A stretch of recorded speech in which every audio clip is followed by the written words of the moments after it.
असा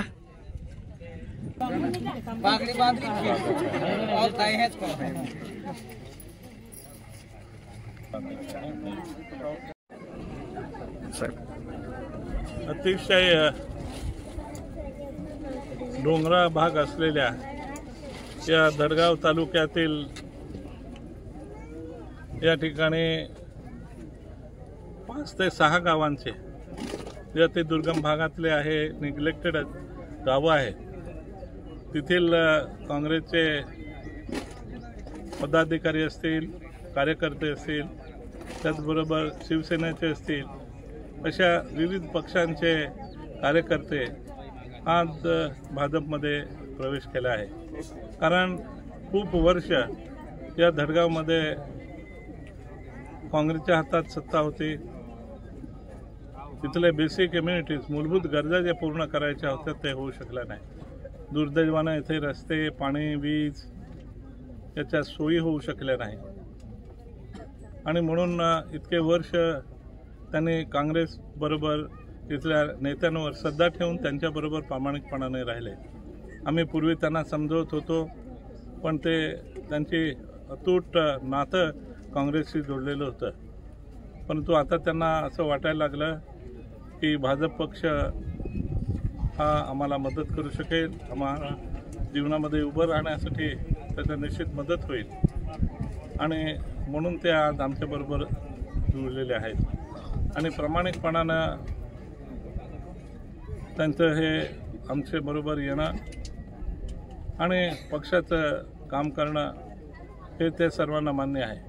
त्याच्यामध्ये या भागाच्या विकासासाठी सुद्धा मी असेल, हिनाताई असेल, सुप्रियाताई असेल किंवा कार्यकर्ते हे सर्व या लोकांना बरोबर घेऊन एक परिवार समजून त्यांचे काम करण्यासाठी कटिबद्ध आहेत.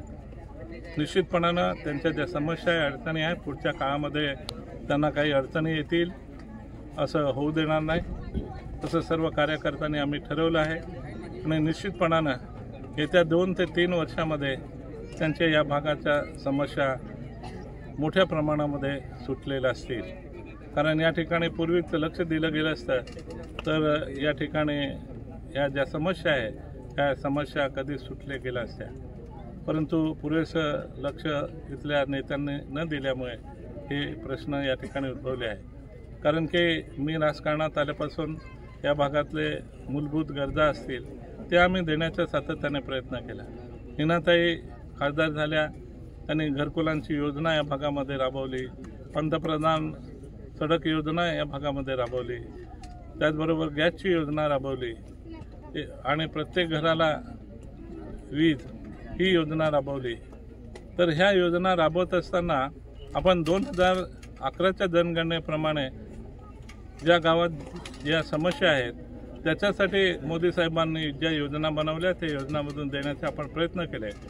परंतु तरीही काही सर्वेमध्ये पूर्वी सुटलेले आहेत ते बाकी राहिलेले आहेत आणि ज्या योजना बाकीच्या राबवल्या त्या व्यवस्थित न राबवल्यामुळे त्याही अडचणी आहेत आणि जलजीवन मिशनचं तर योजना पाहिजे त्या प्रमाणामध्ये या भागात नाही, आमच्या जिल्ह्यामध्येच व्यवस्थित राबवली गेली नाही. अपुऱ्या योजना पडलेल्या आहेत, कॉन्ट्रॅक्टर सोडून गेलेले आहेत. अशा परिस्थितीमध्ये नवीन त्या योजनांचं आराखडे तयार करून व्यवस्थित ती योजनेचं नाव आहे त्याप्रमाणे प्रत्येकाच्या घरात नळाने पाणी द्यायचं काम या भागामध्ये करावं लागेल. या ठिकाणी डोंगराळ भाग असल्यामुळे आपण बोर करतो, पण बोरला पाणी लागलं 200 मीटरवर सहजासहजी लागत नाही, 200 फुटावर सहजासहजी लागत नाही. परंतु काही ठिकाणी थोडं जास्तही करतात लोक, परंतु काही दिवसांनी ते आटून जातं. म्हणून आम्ही हा प्रयत्न करतोय, एका बाजूला बोर देत असताना नर्मदेवरून त्यांच्या शेतामध्ये आणि पिण्याच्या पाण्याच्या योजना कशा कार्यान्वित करता येतील याचेही आम्ही आराखडे तयार करायला सांगितले आहे. तर हे झाले तर सोर्स पक्का राहतो, म्हणजे आपल्याला पुन्हा दुसरा नवीन सोर्स शोधण्याची वेळ येत नाही आणि म्हणून त्याच्यासाठी हे सर्व एक या भागात झालं तर मला वाटतं की यांच्या समस्या सुटतील, यांच्या जीवनमानामध्ये निश्चितपणानं बदल होईल आणि चांगल्या रीतीने त्यांना ज्या सुविधा दिल्या आहेत त्याचा उपयोग चांगल्या रीतीने करून मुलं असतील, शिक्षणाचं, आरोग्याचे विषय निश्चितपणानं सुटले जातील. म्हणून आज या ठिकाणी मी आल्यानंतर मोठ्या प्रमाणामध्ये या 5-6 गावांचे कार्यकर्ते पक्षामध्ये प्रवेश करताना आम्हाला आढळले. येणाऱ्यांचं आम्ही मनापासून सर्वांचं स्वागत करतो. आम्ही एक परिवार म्हणून सर्व काम करू आणि यांच्या सर्व अडचणीवर सोडवण्याच्या दृष्टीने मात करू, एवढंच या निमित्तानं सांगतो.